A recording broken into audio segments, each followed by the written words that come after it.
PC. ജോർജും കേരള ജനപക്ഷവും ബി.ജെ.പിയിലേക്ക് അംഗത്വം സ്വീകരിച്ച് ബി.ജെ.പിക്കൊപ്പം ചേരുമെന്ന് പി.സി. ജോർജ് പറഞ്ഞു. വിവരം ബി.ജെ.പി നേതാക്കളെ അറിയിച്ചുവെന്നും ലോക്സഭാ സീറ്റിൽ മത്സരിക്കുന്ന കാര്യം തീരുമാനിക്കേണ്ടത് ഇനി ബി.ജെ.പി ആണെന്നും പി.സി. പറയുന്നു.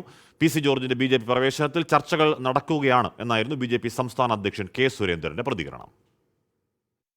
ലോക്സഭാ തെരഞ്ഞെടുപ്പിന് മുൻപ് നിർണായക രാഷ്ട്രീയ നീക്കത്തിനാണ് പി.സി. ജോർജും ജനപക്ഷവും തയ്യാറെടുക്കുന്നത്. ഘടകകക്ഷിയായി എൻ.ഡി.എയിൽ ചേരാനുള്ള നീക്കം നടത്തിയെങ്കിലും ഇത് വിജയിച്ചില്ല.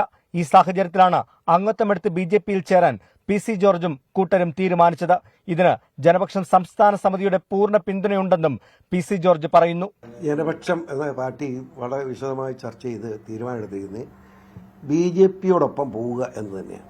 ബി.ജെ.പിയുടെ പോവുക എന്ന് പറയുമ്പം ബി.ജെ.പിയിൽ മെമ്പർഷിപ്പ് എടുത്ത് പാർട്ടിയിൽ ചേരണം എന്ന അഭിപ്രായമാണ് പാർട്ടി സ്റ്റേറ്റ് കമ്മിറ്റിയിൽ ഉണ്ടായത്. ബി.ജെ.പി കേന്ദ്ര നേതൃത്വത്തിന്റെ നിർദ്ദേശപ്രകാരമാണ് പി.സിയുടെ നീക്കമെന്നാണ് സൂചന. ലോക്സഭയിൽ മത്സരിക്കുന്ന കാര്യം അതുകൊണ്ട് തന്നെ ബി.ജെ.പി തീരുമാനിക്കും. സീറ്റിന്റെ കാര്യമൊന്നും ഞങ്ങൾ സീറ്റൊന്നും പ്രശ്നം, നിങ്ങൾ ബി.ജെ.പി ചേരുക എന്ന അഭിപ്രായമാണ്. അങ്ങനെ ബി.ജെ.പി ചേരുക എന്ന അഭിപ്രായം വന്നു കഴിഞ്ഞാൽ പിന്നെ സീറ്റിന്റെ കാര്യത്തിനെ പറ്റി ബി.ജെ.പി അല്ല നിശ്ചയിക്കും, നമ്മളല്ലല്ലോ. അതേസമയം പി.സി. ജോർജ് ബി.ജെ.പിയിലേക്ക് വരുന്ന കാര്യത്തെക്കുറിച്ച് ചർച്ചകൾ നടക്കുകയാണെന്ന് ബി.ജെ.പി സംസ്ഥാന അധ്യക്ഷൻ കെ. സുരേന്ദ്രൻ പറഞ്ഞു.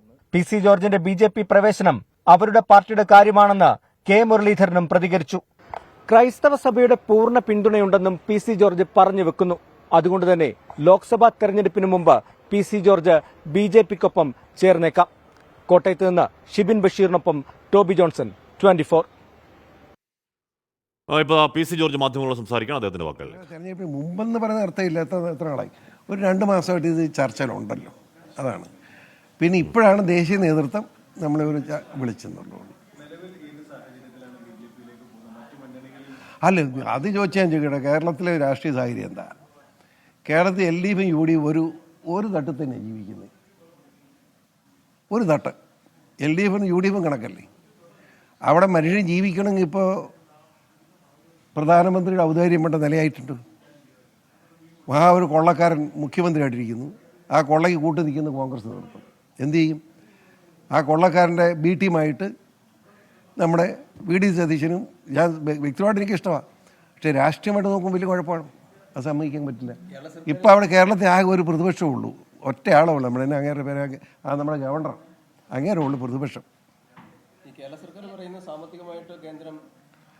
എന്ത് ഊളത്തോടാവനെ, എനിക്കൊരു മലയാളിയല്ലേ മോനെ, ആ ഒരു ഊളന്മാർ പറയുന്നത് വിശ്വസിക്കാവും.